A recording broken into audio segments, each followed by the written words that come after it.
Personnel Committee meeting for January 10th, 2022. We can start right away with agenda item number 1, PSBA's Principles for Governance and Leadership. Do you want to say anything, Mike?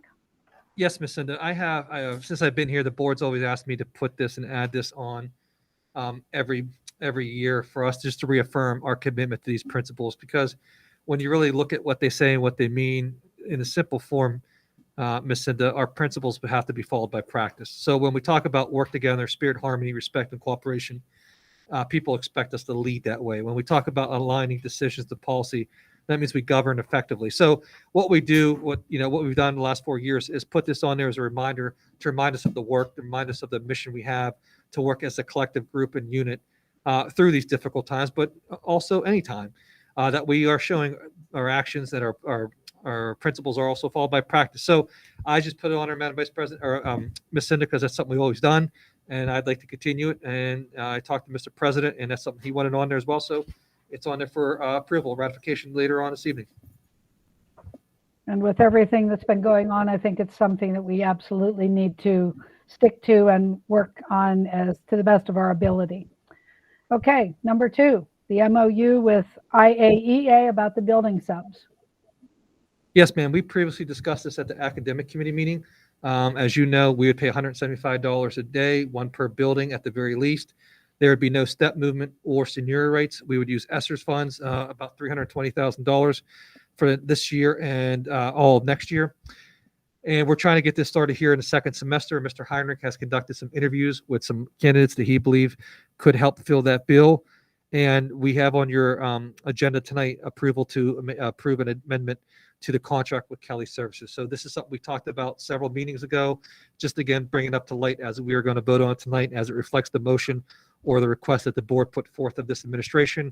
We recognize, as much as you do, the need for in-person learning. This is something you asked us to follow through in, and we feel that we're ready to go. So you have 2 parts of this, Ms. Cinda. You'll have the MOU itself with IAEA, as well as the contract amendment to Kelly Services agreement. So it's nothing new. We have talked about this previously, and I just want to make it aware of everyone tonight joining us.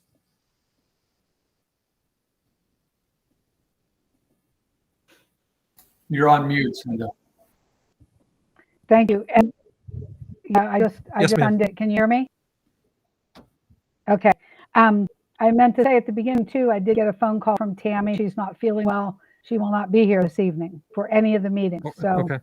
that's just further information. Terry, do you have anything you want to say about the building subs or any of this? Just chime in if you do. Yeah, one thing I noticed in the agreement, and I'm sure maybe it's standard paragraph or language, about that if this goes beyond a certain date, they do become employees. Is that correct? There's language out there. Schools have hired building subs in the past. So the reason why we got the MOU is to avoid that type of conflict, because that has happened in other places. Because what other courts have looked at or said, if you're coming there every day and you're reporting to a building every day, you're mostly a full-time employee. So the MOU protects us from that. The MOU allows us to do the rest of this year and after that year, and next year. After that, that's something we would have to discuss and decide how we would move forward. Hopefully by then we're out of this issue with regarding COVID and the pandemic, but that is something that we have to be cognizant, aware of, and that's nothing new. It's just something that we wanted to make sure that we're on the same page for, sir. But the way I read that is it's not open to discussion. If we keep them beyond that date, they become employees. Yeah, but I guess my point is we're not keeping them. We would not keep them as the building subs $175. We'd only do it for what's enumerated in the MOU, and then after that, they'd go back to either being building subs or have the opportunity to go apply elsewhere. So we would not be keeping them regardless. Okay. All right. Thank you. Yes, sir. And Ms. Cinda, for those who may be skeptical, why do you want to spend ESSER's funds? I have to be clear and direct. The ESSER's funds is exactly for this, to keep our schools open. Right now, last week, 45 cases, 50 cases. This week, we're nearly 20 cases. And some of those are staff. So the ability to stay open, in my opinion, depends on 2 things. 1, that 5% threshold by Department of Health. And 2, do we have enough people to staff our building? So this maintains our ability to stay open as we expected high numbers, and we're getting through it. And we'll continue to get through it. But these building subs, again, were not only asked and requested by the board of directors, but it's reflective of the need and times we're in with regards to substitutes and staff becoming ill or being quarantined. Okay. Anything else from anybody? Community? Okay, let's move ahead to the certified school nurse temporary position, MOU. Thank you, Ms. Cinda. The board will not vote on this tonight. This is something you would vote in the future on. But since it's possibly going to be an agenda item, I did list it under agenda items. As you know, the board temporary gave us permission to replace the vacancy at Ben Franklin, as well as to hire an additional LPN. Even though that we received that approval, we posted, advertised, interviewed, we have no names to bring forward for qualified candidates at this current time. And looking at the amount of testing, looking at the amount of workload that our certified school nurses are experiencing, I have reached out to the IAEA and I'm asking them to entertain an MOU that would be for the rest of this school year only. And that's because we have a couple of different factors. One, if someone goes down, someone gets sick, one of the CSNs, they're able to provide those services. Two, they have more, I don't want to say authority because our LPNs are extremely important, but they do have more supervisory and authority than that of an LPN. And one that comes to mind is you authorized me and asked me to go work on built relationships with IUP. IUP will be sending their student nurses here, and in order to have them properly supervised, it has to be by a CSN. So this gives us flexibility and bringing more help to the district in order to make sure we get all the work done that we need to. It would be for the rest of this year only. It would be using ESSER's funds to pay for that. I previously shared with you a costing out study as we went to a third-party vendor to see what that cost would be, and we're actually saving money by hiring our own internal person compared to going outside with a vendor. So we costed that out and want to make sure you got it. We would have to make sure that the salary is in alignment with the contractual language that states in our contract. Anyone who works over 45 days is entitled to the per diem rate of step one. So we will do that, and everything will be associated with that. And my hope is to bring this forward on January 24th. I will say this, despite what people think about the pandemic or the obstacles we're hitting, our nurses are hitting walls.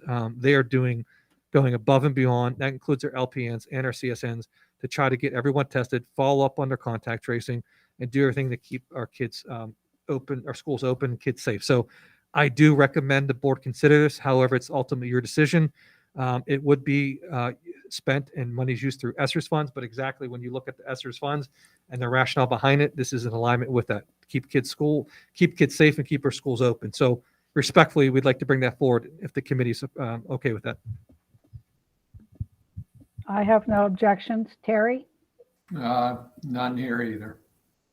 Okay. Anybody else? Okay, let's move on to the long-term substitute for Spanish. During executive session, we'll talk about the candidate that we have available for long-term substitute, and later on tonight, I'm asking that at the regular board meeting, you accept that recommendation, and then we can get that person in place. Okay. And the administrative assistant at Eisenhower, agenda item number 5. Yes, I'll turn it over to Mr. Cronauer. Mr. Cronauer and Ms. Eisenman led that charge. As you know, we had a retirement in that position. You authorized to post advertised interview. They have sought a qualified candidate, and Mr. Cronauer will bring that name forth at the executive session. But Mr. Cronauer, anything you or Ms. Eisenman want to add? No, we conducted probably close to 10 interviews over 2 days, 10 or 12 interviews over 2 days. Mr. Edmondson from the junior high was also involved as part of that interview. And we look forward to having that discussion tonight with the board and bringing a candidate forward to try and get somebody on board as soon as possible. Okay. Agenda item 6, administrative personnel. Yes, Ms. Cinda, as you know, we suffered a big loss. Ms. Savagian, sorry. Yeah. Ms. Savagian has resigned. That's a big loss. So when she submitted her letter, her and I had a good talk, and I asked her for her input, who she thought would be a great replacement, who she thought would bring value to the district. And I don't know if I ever told Mr. Edmondson that, but she suggested him. So with that said, we reached out, talked to the board. The board empowered us to look and find a replacement. We went and talked to Mr. Edmondson. He is interested in the position, so we are respectfully bringing his name forward to recommend him to fill the void left by Ms. Savagian at Horace Mann. This would take place February 3rd. We have, under your approval, posted the vacancy at the junior high school, and we will seek to find a qualified candidate in February or March to fill that void. Okay, comments, anybody? Okay, let's move on to literacy lead teacher approval, number 7. I'll turn this over to Mr. Heinrich. Thank you, sir. Thank you, Ms. Cinda.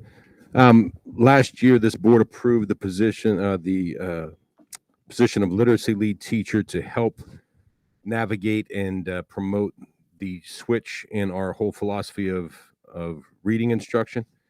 We approved positions at every grade level plus 2 reading specialists to kind of lead that charge. They've done a lot of work in regards to the launching of that program and the nurturing of that program. And it is time to renew them. I actually thought we renewed them in the summertime.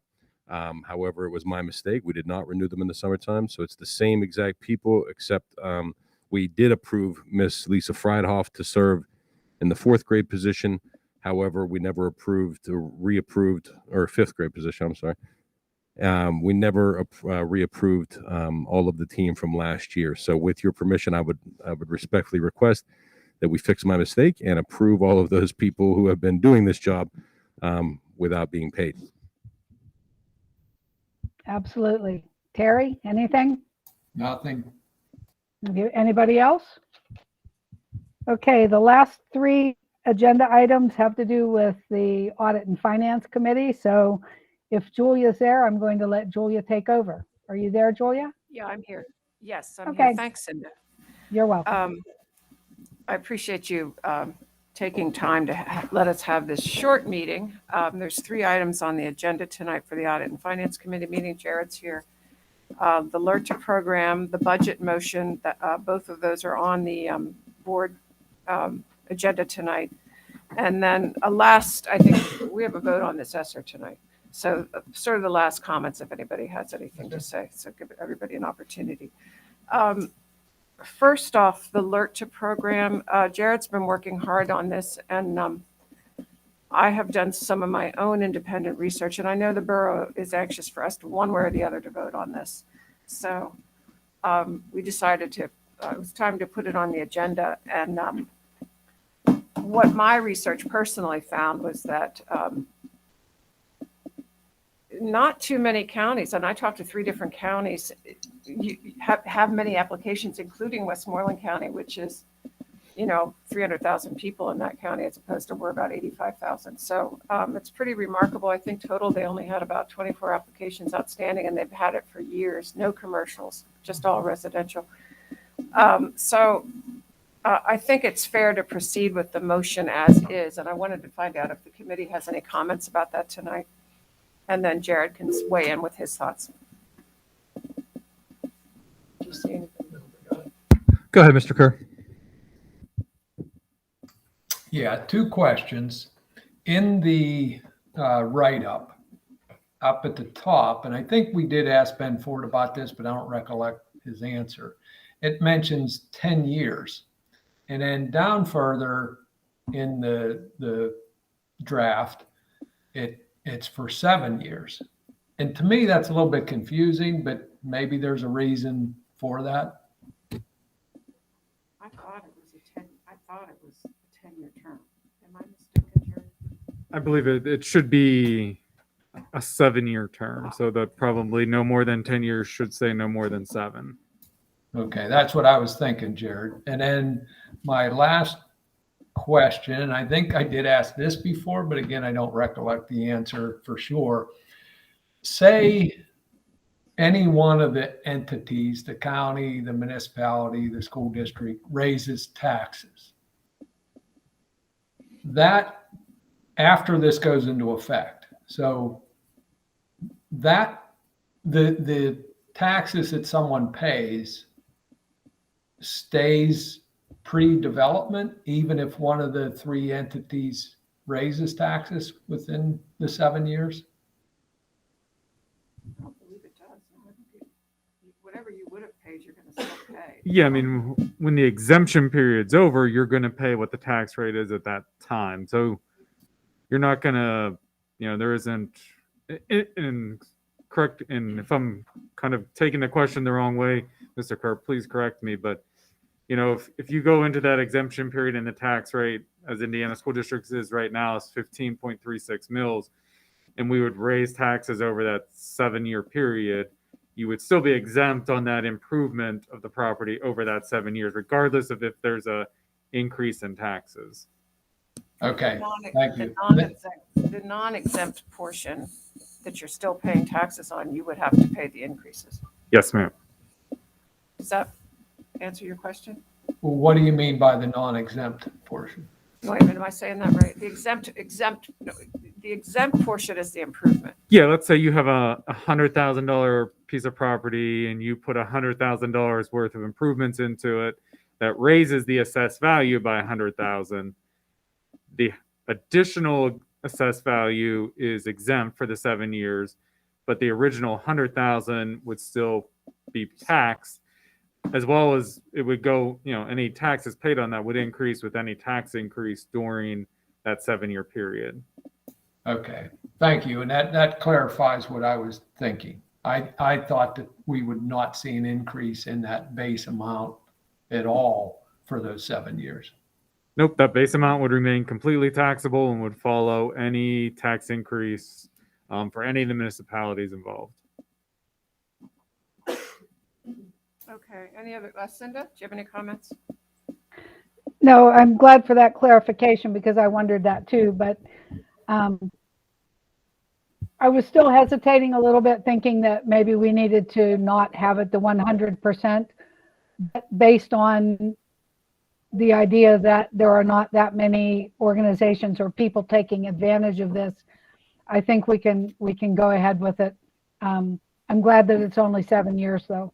So that's all. Yeah, it gives us an opportunity to find out how it works. And you have to be able to put that, what is it, 20 or 25,000 in?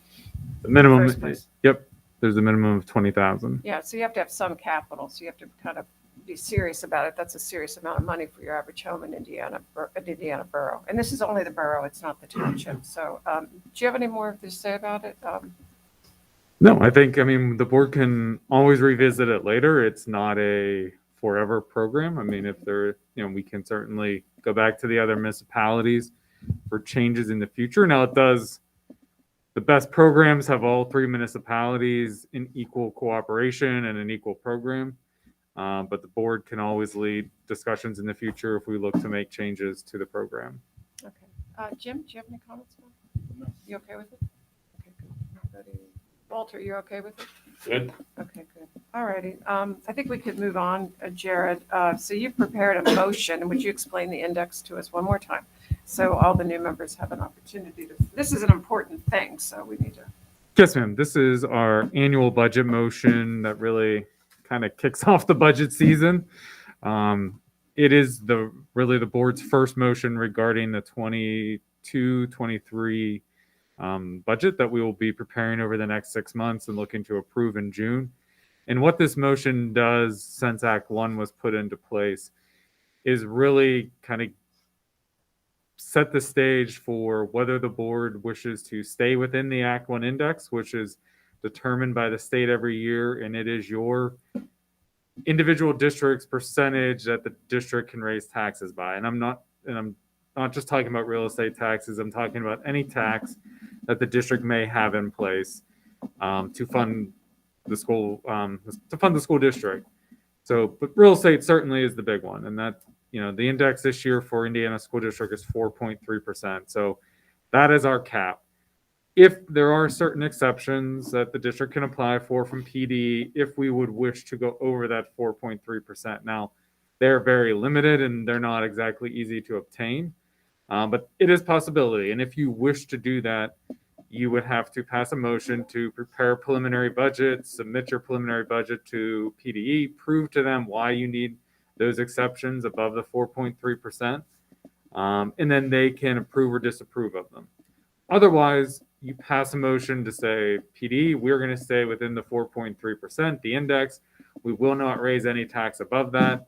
And PD, they take a look at the motion, make sure it was approved, and then you move on with your budget process with them knowing that you're not going to go above that 4.3% on any tax increase. And that's really what the board's committing to tonight. And It doesn't raise any tax at this Right. point. Yeah. It just says we will not raise anywhere above that 4.3. Yeah, and we budgeted 0%. So for Jim and Sue, who aren't familiar with this, I can't remember a time when the index ever went this high, that you would actually be able to raise your taxes 4%, 4 points, let alone 4.3. You've been on the board forever, so I don't know if you ever remember. I don't recall, but there may have been some early on, Jewel, back when the Peasers was in its exponential growth, or the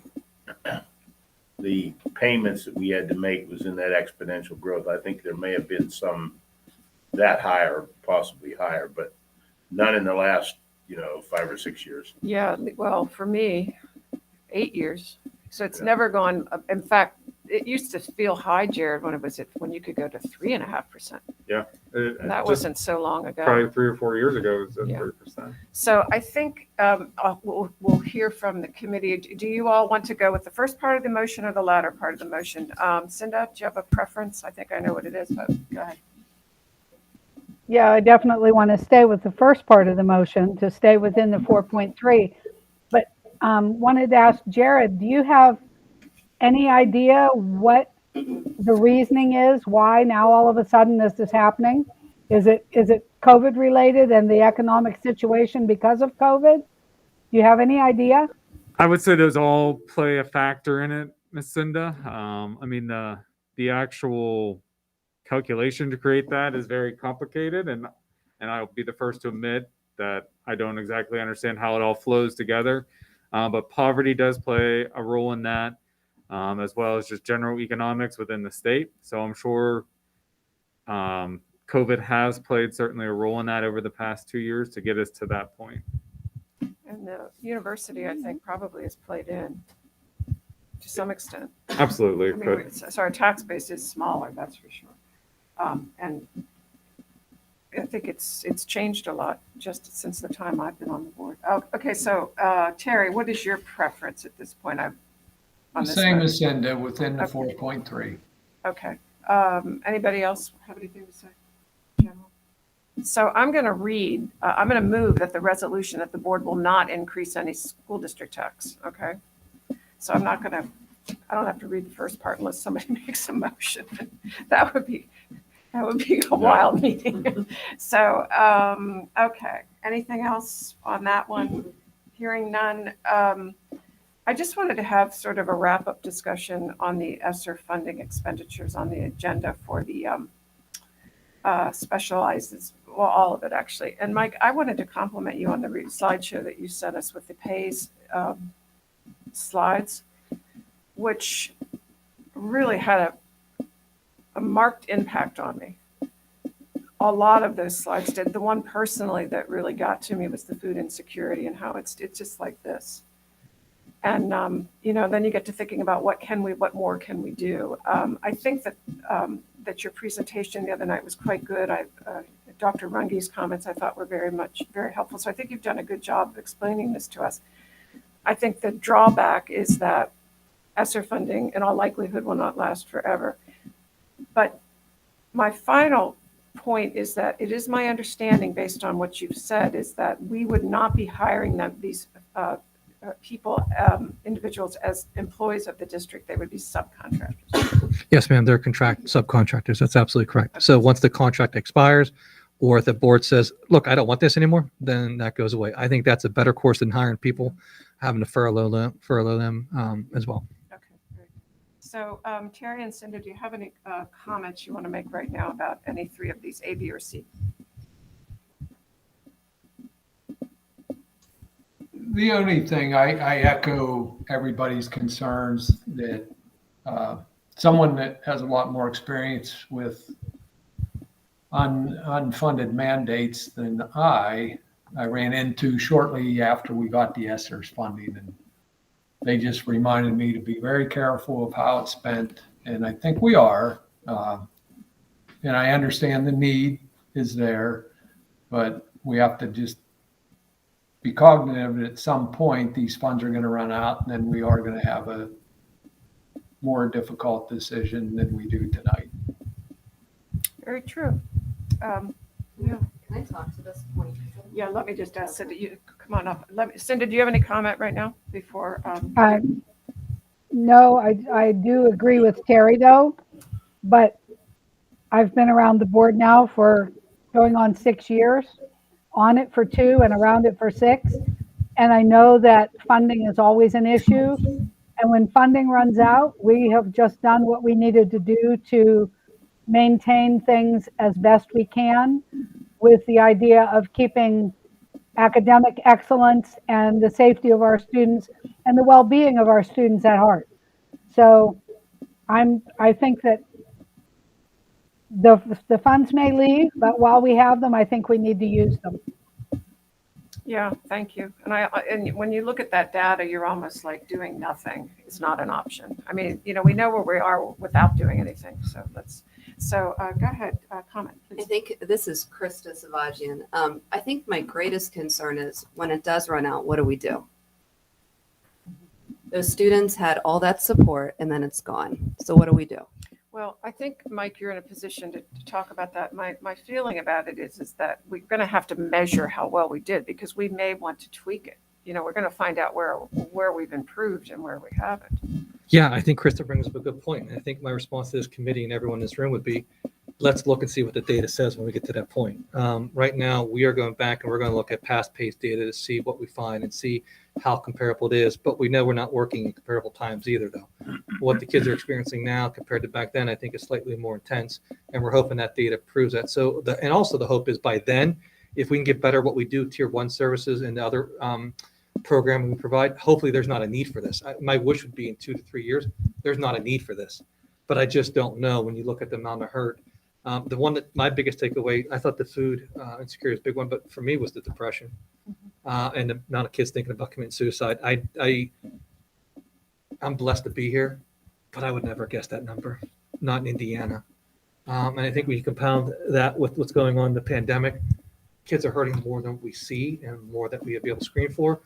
But we also need to strengthen tier 1. But you have to understand this too, Madam Vice President. In my opinion, tier 1's not going to catch everyone every day. That's no different than when they came out, No Child Left Behind, said 100% kids are going to be proficient. That was always flawed from the get-go. And there's going to be kids that are missing, and we are missing kids. I just didn't think it was that bad. The suicide, depression thoughts were kind of startling to me. I didn't expect that. But it's up to the board. Hopefully in 2 years, we don't need this. But if we do, I'll come back and I'll bring it to you. And that's when we're going to have to make a decision because it is a decision this board will have to make. Krista's absolutely right. And that's something we'll have to visit then. My hope is we won't need it, but I can't tell you if we will or we won't. Can I just ask one more question? Is there a way to scale their knowledge while we have them? So these people, I think they're out of like Cambria County or somewhere. But like if they're teaching us social skills training, which is what Dr. Runge said, like you can teach anyone to serve Taco Bell the same in any county, any state, anywhere. Then while we have them, is there a plan to set up where maybe one day there is a full-time counselor at every building? Like I pray Horace Mann does have that one day and so does Eisenhower, but a way that the community has someone who has a buy-in here that is here to stay. Like that's what I see people really wanting. People who are so bought in, so here to stay. That's what our community seems to love.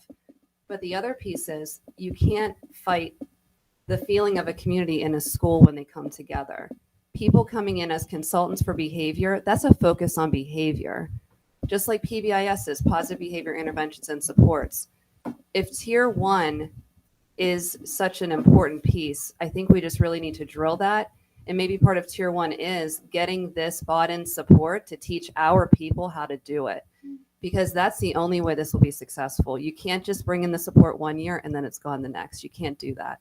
We've watched it fall in some schools. It doesn't work. Oh, I think you're absolutely right. And I was going to speak to that a little bit too. At my point, my children are grown, so I'm not day to day. So a lot of this data that you're showing us and the concepts that you're talking about, it's a little bit, I'm not in these trenches every day. You all are. So you see things, a little bit differently. And it does strike me that you're going to have an education component of what these people are doing. And we're going to have to see measurements, develop 4 or 5 measurements, I think. She's right about the community, and kids have to get to know these people.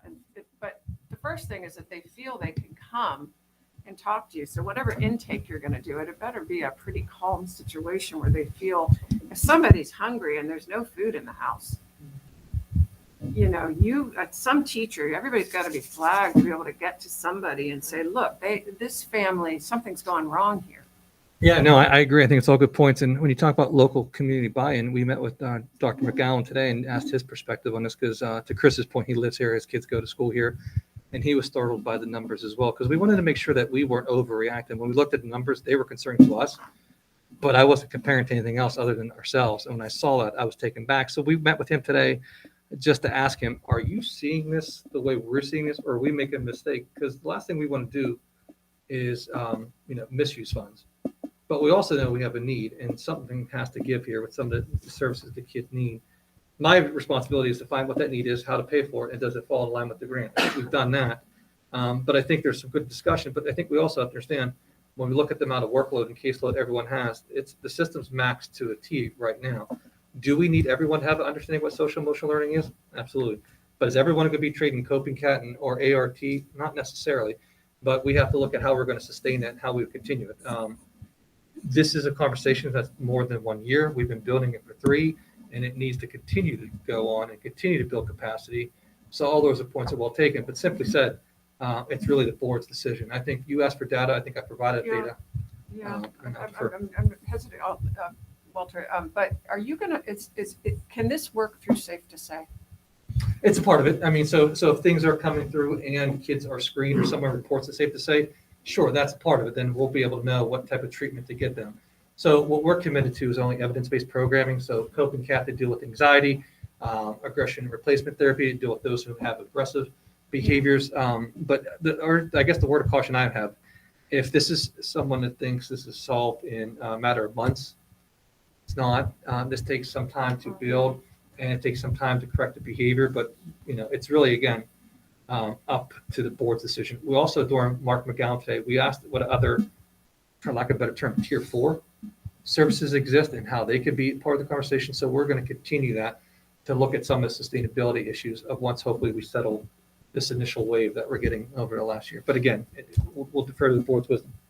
Walter. Yeah, I guess, Mike, the question I have, I don't dispute the needs. I'm like you. I was surprised at some of those numbers, what the data actually showed. But is there any part of this, maybe this is a better question for Justin, where we're trying to identify why we've seen this? And I know it's really easy to say it's COVID or it's the school closures or whatever. But my point is that, yes, we have to deal with the issues that are on the table today. But if we understand why this particular uptake, then maybe to Krista's point, when you're moving this thing beyond the next year or 2, maybe there needs to be more work on the root causes of whatever this is. And I realize that some of this may be parental and so on, but maybe there are some things we can help provide the parents or whatever to reduce some of this actual need that we have in our building, or we attack it in a more logical approach. No, I think those are good comments. So I could speak to a couple things before I turn over to Justin. So what you see happening at the county is you see the IU now investing in evidence-based programs. So they have parents as teachers, nurse-family partnerships, which are evidence programming to help parents with students in those early years. We also look in our curriculum and what we do here in Indiana Area School District. There's also courses on how to properly engage with social media and electronic devices. I think one of the biggest challenges our kids facing too is they're connected to everything 24/7 all the time. In my opinion, it's just my opinion. Social media was connected for a place that people connect. Now it's a place for people to validate their feelings and their thoughts. And kids deal with a lot of depression, anxiety, and trauma through social media as a medium. And we're not going to get rid of social media, nor do I think we should. What we have to do, to your point, I think, is teach kids how to use it responsibly to make sure they know how to navigate this world, because it is here to stay, whether we like it or don't. But it is something here to stay. But when we were younger, there was a place to disconnect. You went home, right? Now I think kids are just around it 24/7, and we have to address them. But I also think we can't mitigate their feelings and their emotions and anxieties of what they are going through the pandemic. My hope would be that this would not be needed in the near future, but what kids are experiencing as a result of this is starting to take an impact. But there are proactive steps we're taking to deal with some of the aggression, to deal with some of the trauma, and to deal with the social, emotional, and behavioral issues. But there's some kids we're missing. No, Mike, I absolutely agree that we have to play the hand we're dealt right now. And for whatever reason, those kids have this need. The question is there a way to eliminate or rig the deck so that they don't have the need or as great a need the next time? I think with our evidence-based programming through our MTSS model. But Justin, I'll defer to you and Rob. Yeah, so I think you had mentioned in your question, just as far as the uptick, I think what will be really interesting is to see you guys saw the Indiana, our school district's data. I think what will be interesting is they should be releasing here within the next week or so more county-wide data and statewide data, and I think what you'll see is there is going to be, without a doubt in my mind at least, that there's going to be an increase in countywide and statewide data. And I think that those are due to the pandemic, and I think kids have been home. And so I think there's a lot that relates to that. But I think, our best way to combat that, or to kind of say, get to the root of the issues, is one, by screening. And I think what I've seen just in our own data is that when we started at Ben Franklin 3 years ago, we had, it was 22% of our students that were identified as having either a medium or high risk. The last we checked, it was at 18%. So that actually went down in the midst of a pandemic.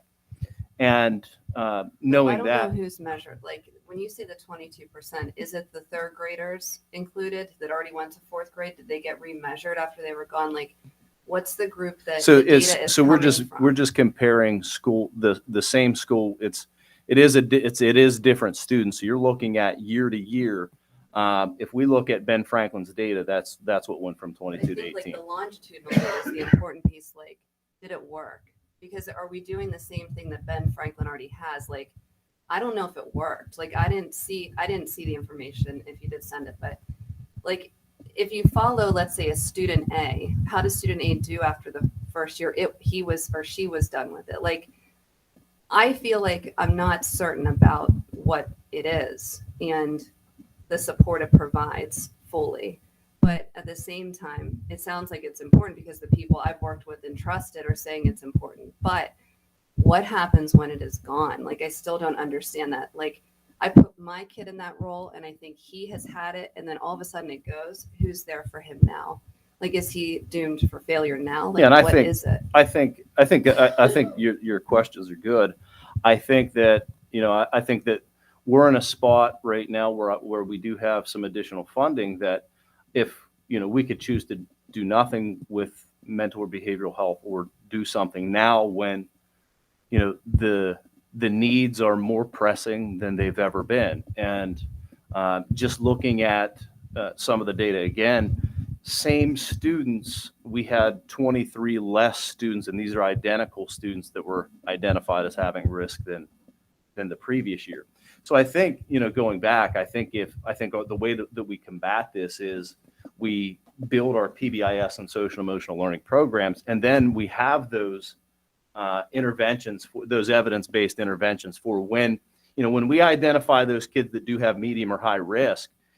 Just this morning, we were having a conversation at East Pike, and 73 students identified at medium or high risk. With 73 students identified as having risk, that's, without this additional support, that's going to be incredibly hard for, just a guidance counselor to be able to provide evidence-based interventions. Now, we can go about it like we probably have for the last decade or two and just, have a guidance counselor meet with them every so often, no real evidence-based program. But my bet would be on us providing those interventions like Dr. Runge and Dr. McGowan spoke about, the same interventions that we've been doing at Ben Franklin that have, actually reduced the numbers. I think Terry has a question. Go ahead, Rob. I just want to add to answer Mr. Schroeth's question about what are we doing to make sure the need isn't there down the road. And I think the answer is what these programs do is they try to arm those students with those social emotional competencies that are there when you need them. So coping cat or anger replacement therapy is a skill set that they're building, that when they become, older adults or older children and they're faced with, stress or anxiety, they have that skill set there available so that they don't do something terrible, or that they on a worst case scenario, or on a more day-to-day thing, they're able to get through this rough period, or they're able to repair the relationship with their friend or their sibling or whoever, because they've had those social emotional competencies drilled into them. Our tier 1 is good. And for most of our students, they're going to be okay. But for those students that have more need for whatever reason, I think COVID might be amplifying that need. Right now, there's a huge increase in mental health struggles among all people recently. And mental health is the command in its most basic sense of the social emotional competencies of my ability to cope, my ability to be resilient. Build resilient. Yes. Exactly. So if this does the trick, and in most cases, we're going to be okay. But I mean, I think of it like this, like what the PAYS survey is saying is that right now, there's a fire, and occasionally you got to call the firemen to come in and get it under control before you can work on fire prevention as well. And so I think that's kind of where we are right now. I think while we have this opportunity, it's necessary help that is proven. It has data to support it. They're all evidence-based practices that are endorsed by some of the best minds in the field. I think it's a wise investment that is going to pay dividends. And I agree with Krista, though, we do need some sort of longitudinal study to make sure that we come back and visit this 5-10 years down the road to see how if those students can draw upon those lessons they learned and really apply them in their lives. Yeah, but Rob, to part of what I was trying to get at, I don't doubt the effectiveness of the program. Okay, I have no reason not to believe that it won't be effective. But if it is about social media, as Mike is sort of indicating that that's where some of this is coming from, then my point is that I think it takes something beyond what we're doing now, possibly to address that social media, to pull some of that fire. To use your example of the fireman, okay, if there's a gas pipe that's burning in the house, you got to turn the gas off if you're going to get the house up, put the fire out in the house. Okay, so is there a gas pipe or several gas pipes that are burning here? Yeah. That in addition to the successes you're having, you're maybe taking one step forward and a half a step back, or 2 steps forward and a step back, because you got that other gas pipe burning. And that's the question I'm asking is, what are some of these other reasons for it, and do they need to be addressed as well? And as a part of that, then, have we identified them? And I understand, and I'm not distrusting your judgment here, from a professional perspective, but is that truly where the issue actually is? Is that where the data is? Is that where we can actually put our finger on and say, look, these are the top 3 reasons why these kids are doing this, and so now, in addition to what you're doing here, now we're going to try to shut those gas lines off while we're still fighting the house fire. I don't think you can shut the gas lines off. I just think you have to learn I just think you have to teach students to build resilience, and that social media is not a toy, and that this migration and all of the climate disasters and whatnot that we're facing, that, you got to learn to cope with it and to act intelligently and not turn to utter fear. But Terry had a comment to make, if you don't mind. Yeah, thanks, Julia. 2 comments, one from what Walter said and one from what Krista said. I agree with what Walter said. We have to find out what gas lines are feeding the flames. So hopefully that's part of this. And then the other part that Krista brought up was, something that we used to call train the trainer. Does this contract that we're going to execute need revised or amended to include training more of our staff so that when these ESSER funds run out, there may be more of a chance that we can do this mostly or all on our own. Well, your motion's tonight, so I don't know if you can, I mean, this seems to me, this is a work in progress. I don't think anybody in the country quite knows how to solve these problems, but somebody, I mean, Walter, what do you think? Do you want to, that's a good point, Terry. But I don't know if you can get that done, just because we're voting. But see, I think what I'm sort of suggesting is that maybe there is a more holistic approach, and I know that word holistic is often overused, but I think Terry's also adding a piece to that holistic approach, is that if you train the trainer or you have your staff so that they can help onboard new staff or what have you, as this thing, evolves and proceeds over time, maybe that could be very much a part of it. But that's where I'm not disputing the fact that we need to get the fire company in here right now. Okay, that's not the issue. Okay, but long term, is there a better approach, or have we identified all the issues? Are there things like Terry's suggesting we can do?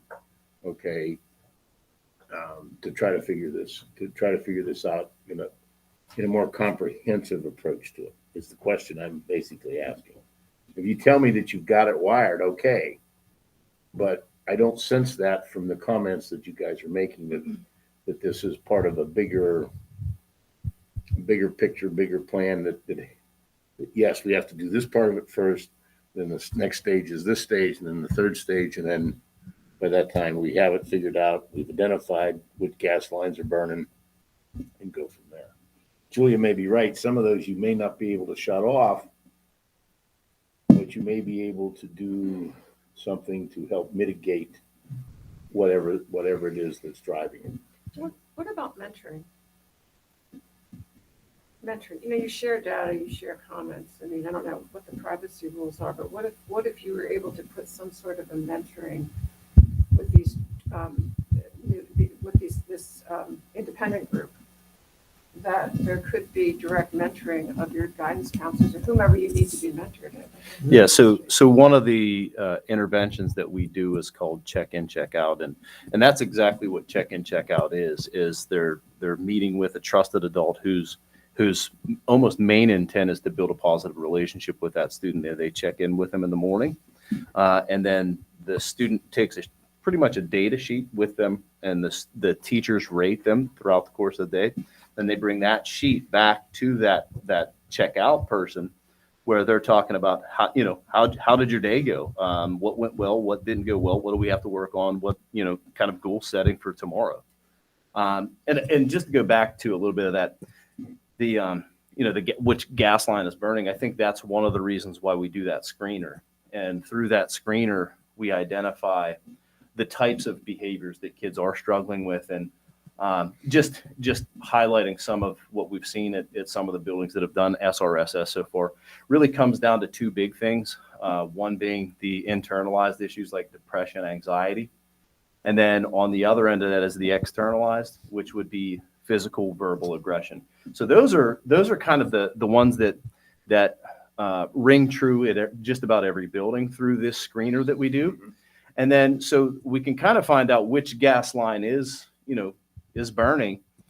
And then once we have an idea of which students need that additional support, then we're looking at we do something called a forced choice survey, where that this person from ACRP would be meeting with each student to get an idea of what their motivation would be. So how can I incentivize this student's behavior to kind of help with some of these issues? And then more than that, if we've identified that gas line, whether it be an internalized or externalized behavior, then we're looking at what type of evidence-based intervention. So if it's physical aggression, we know it's physical aggression based upon that screener. And then the other way that we know that is their office discipline referrals. So if little Justin comes in and he has 10 office discipline referrals all related to fighting this year, and as SRSS shows very high numbers in the area of physical aggression, we know right then and there the intervention that we would tailor to that specific student's needs is, maybe something like aggression replacement therapy. Okay, so to use your example, that aggression replacement therapy, to me, that's kind of the fire truck approach. Yeah. Okay, because you got something that's actually going on there now. Now, my question is, why is he being this aggressive? Is it, Yeah. Is there an underlying cause? Is he being abused at home, or is he being bullied by other Yeah. kids, or It's a great point. is there something else that's driving this aggression? I'm of the opinion that you can do all this therapy you want, but as long as he's still being abused, bullied, or whatever, the success of what you're trying to do on your end is going to be limited. Yeah, and the intent of these evidence-based programs is really to get to the root. So I would say the fireman's response would be, let's just suspend him. We'll suspend him out of school for 10 days. That was, if you look back at decades ago, that was typically the response. There was physical aggression that happened, and then there was a principal that came in, and that principal delivered, the bad news that, Johnny's going to be out of school for 10 days. As opposed to that, I think these evidence-based practices are more of a preventative approach in that as part of those programs, that small group counseling, those small group counseling sessions are really rooted in the idea of getting to the root of what that issue is that's causing it. So that way that therapist, that guidance counselor, those people can help support those kids through their issues rather than let's just kick them out of school for 10 days and be done with it. Does that make sense? And you're going to track the data because you're going to see patterns. If you don't find patterns after 3 years, like, of the kids who are depressed, I don't know what level, there's a number one reason that they're depressed that we're finding in our data. It may be different from Armstrong County, it may be different from Orlando, Florida, but what we're seeing from a data perspective is this reason, and then the second reason comes in far behind. I think if you don't do that, if you're just taking notes and doing it, yes. you're not going to get it. So what the plan is once, and we could, maybe Mike, we can present it at an upcoming board meeting. But what the team does at Ben Franklin right now is we meet every 2 weeks, and that check-in, check-out process where the students taking their sheet to each class, the teacher's writing down how they did in each class, and then that data goes back, and each week we use that data to make decisions on, does this student need a social skills group? Does this student need anything in addition to the check-in, check-out mentoring type of things that are already happening? Can I just mention one more thing to this? And I think it's just ringing so true to me because I love people, cultures and schools and organizations, and students are my thing. And the one thing that I realized was every time I did it's like a 1 minute manager. Every time I did a 1 minute check-in just to see the wellness of a teacher for a second or a custodian, it was the thing that I could see real quick if something was okay. Teachers come to me with almost like a coaching. They'll sit in my office and talk, and they'll say, hey, I'm just going through something. One teacher last week brought me this Forbes article, and it's hot right now. Our teachers are talking about it. It is the stress in a workplace and how kids are coming in and feeling it even more every day from us. And I just think, yes, social media is a huge piece, but the human element, we cannot ignore it. And that a student that's misbehaving isn't going to change their behavior when they don't like to come to school and they don't like to be in the culture they're in. So if we don't look at that, if we don't take a minute and just pause and say, how are those things going? We're not going to go as far as we want to go with these consultants. I think it's everything. It's not just consultants to plug a fire or to whatever. It's so much bigger than that. And our people need it right now. They need that acknowledgement. They need to know that we know that it is really hard right now. It's really hard right now in schools. And students coming in, dealing with their family stuff, coming into us that way, it just gets bigger. And I am trying not to be so obvious, but it's obvious. It's a need. We're fortunate in my opinion, that the Recovery Act passed, because we wouldn't have had this money. So we've been given these ESSER funds, and we're going to try to use them intelligently. But you're right, there's no substitute for human contact. It's just a question of learning after a while what methods would you. As I said, I'd like to see a data report every 6 months, or I don't know, Walter, that's up to you, but to get your reflections on what you're seeing out there, because it may be something none of us have thought of, in quite the way it's presenting. Yeah, no, we have to get to Tamara, but you're right, Madam Vice President, because the hope again would be that we don't need this 2 years from now, but I don't know. So that's one. Two, this also brings a bigger conversation about the tier 4, tier 5, tier 6 level services that our community just doesn't have for some of these kids who go beyond, because our teachers and our principals and our guidance counselors can do so much. And I'd probably stick to that tier 1, 2, and 3 realm, maybe tier 1 and tier 2. There's going to be a point where it gets beyond our need. And they're going to need clinical support, and they're going to need other support. So that's what we're trying to really build out with others to see what that looks like, because that is the sustainable piece, and that's going to have to be needed. And we're just not there yet, but we're not supposed to be there yet in isolation. It's more of a community decision that we have to look at, and there's a need. There is a need. Ms. Leeper? Tamara, what's Yep, your- yeah, Ms. Leeper has her hand up. Okay, thank you. I have a ton of questions and a ton of thoughts at this moment, but I've taken some notes as people are talking. So somebody mentioned adding this to I think Terry mentioned adding this to our current staff, like train the trainer. And this may relate a little bit to what Krista said. I think throwing this on our teachers at any point is going to be very difficult. They're not they're teachers, they're not counselors. But so, for future, do we look at adding more counselors? And or do any of these fall under special education and emotional support roles? I'm thinking that some of them may, but I don't know, because that's not my wheelhouse. Next, I don't see a contract on the website. Are we approving a contract tonight? No contract tonight. What you're approving tonight is the use of ESSER's funds for said purposes. And with your point on guidance counselors, I'd have no problem if this board said, look, get rid of the mental health workers and hire guidance counselors, but then I have to advise the board that's a cost that you'll incur for the next 35 years, but I'm all for that. Well, and I'm not saying that that's what we need to do right now, but maybe we don't add as many as these professionals that we're bringing in, but maybe we look for places that there maybe needs to be more, or maybe can we reorganize some of the duties? Are there some things that guidance counselors currently do that are clerical that if we put that task, if we gave that task to a clerical person, would they have more time to spend with a student? I don't know. You may have already looked at those things. I'm not sure. So somebody mentioned longitudinal data. Don't we have longitudinal data for the students at Ben Franklin who actually exit the programs? Because it's my understanding, Justin, that we have kids come in, master what they need to master, and then exit their program. Yes, we do have that, Ms. Lieber. We would have check-in, check-out data for the last 3 years, and then we would also have the screener data for the last 3 years.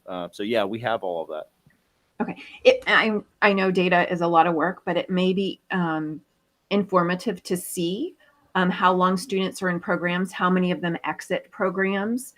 I think it may give the board a better idea of how children move through the program.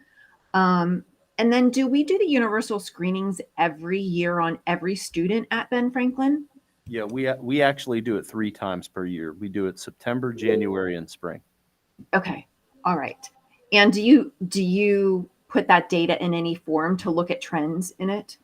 Yes, we have a couple different forms that we use. We have what's hard is comparing a beginning of year to the end of year. Like as an example, we always see, and this is every single year. We have always seen numbers rise from September to the end of the year. But what our best comparison is same time of year to same time of year. So September of this year to September of next year. Middle of year to middle of year, because we have at the beginning of the year, I think teachers don't know students as well, and I think they do identify more more risk factors as they get to know students a little bit better. So, but yeah, we do have that. Okay. And then I guess I did pop on a bit late, but as we're looking at this to approve tonight, are we looking at a money number? I know we have money and we have to spend it. Are we looking at a figure and how many professionals at each school building?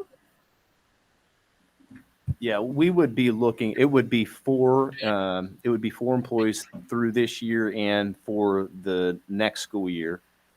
And we want to look at the screener results to kind of determine, building location, for those four people. It's 360 or 380, isn't it?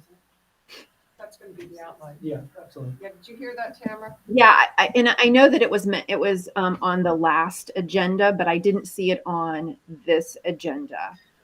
So are we going to look at the junior and senior high as areas of need? Yeah. So right now, just in looking at like office discipline referral data, our highest four buildings would be Ben Franklin, East Pike, Junior High, and Eisenhower. Senior High is real close. Horace Mann's down a little bit. I can give you those numbers just generally. Ben Franklin had about a little bit over 220. East Pike had around, I think it was 75 discipline referrals for the year. Horace Mann had 14. Eisenhower had 220 some roundabout. The junior high had around 220, 230, and the high school had about 250. So that's a general idea of office discipline referrals. Our next steps, we have the SRSS data from East Pike and Ben Franklin right now. The junior high just got finished with theirs for the first time. Horace Mann and Eisenhower are doing their SRSS, I believe, on January 17th. So they have until the 21st. So we'll have a little bit more data. So I think for right now, I think the commitment to having four people, I think we can take a look at some of that new SRSS data to kind of determine which buildings fit the most need. But right now, with the office discipline referrals, what I would recommend would be East Pike, Ben Franklin, Eisenhower. Someone's maybe splitting some time between Eisenhower Junior High, and then someone maybe splitting a little bit of time between junior high and senior high. Okay, so do you look at if one student went to the office, had a discipline referral 20 times? Or Yeah. Because Yeah, it looks like we do that as well. Ike has about 200 students and they have 220 discipline referrals. Yeah. So we do have a few outliers there. Still, even taking out the outliers, you're still looking at, well over 130 discipline referrals. Aaron and I did take a look at that. 130 different students. We want to know what's wrong over there, Tamara. Wow. Well, and Junior high kids too much. just looking at, Ben Franklin, what was it before we did PBIS? I would have to go back and take a look. I know that there has been a reduction in referrals over the last few years. I don't know what it was at this point in the school year, though, but I can take a look at that. Okay. All right. I guess that's all I have for now. Thank you so much. We have an executive. What time's executive session supposed to start? 6:30. Okay, so we're gonna have to cut this back a little bit to about 5 to 7 minutes. But Jim Schaefer, as a physician, are going to be able to support this tonight? Okay, and you don't have any major objections that you'd like to share with us or anything else? I don't. This discussion could go on for hours and hours and And we hours. wouldn't solve all the problems that There are brought. so many things that are that impact this. When you get to the school level, what can we realistically do? We can't change upbringings. We can't change home environments. There's a lot of things we can't change that are going to be the basic problem for a long, long time. So, whatever we can do in the school right now, I think is important. And, the other stuff, if I had a genie and 3 wishes, I would change, but we can't really. I don't think any of this goes away. And to your point, pandemic obviously exacerbated stresses that were already there, but those stresses were already there. So I don't think this ever goes away. It really doesn't. Yeah, you have to try to, sometimes a great teacher, that makes all the difference in the world. You never know, but I think basically we're going to climb a mountain here. So we had a few more comments left. Mike, who are they? Terry and Cinda. Terry and Cinda. Okay, go ahead. Whoever wants to go Terry. first. Terry was. Yeah.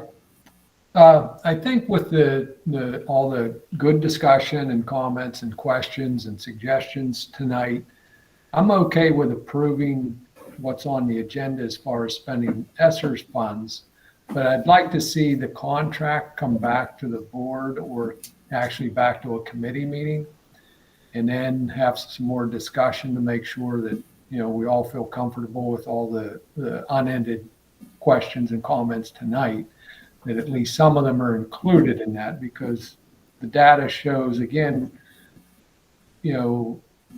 looking at our staff also, and Krista brought that up too. So I think, like I said, I'm okay with approving the ESSER's funding tonight, but I'd like to see the contract again in a committee before, and then take it to the board for approval. Okay, we'll send that over to Tom. He can work his way through that. I think it's a policy and personnel The question. policy and personnel, yeah, we'll, Cinda, do you have any comments, please? No, I was going to say something, but we'll save it for later. Okay, very good. All righty, I think, Mike, we're out of time. Great discussion. Thank you. I know you put endless hours into this, trying to figure this out, and we may just find out that we've done a lot better than other districts. In which case, you're gonna have to have a big conference and tell us what you've learned. We're good. Yeah. All right. Thank you, everybody. We'll stand adjourned. You want to shut that off?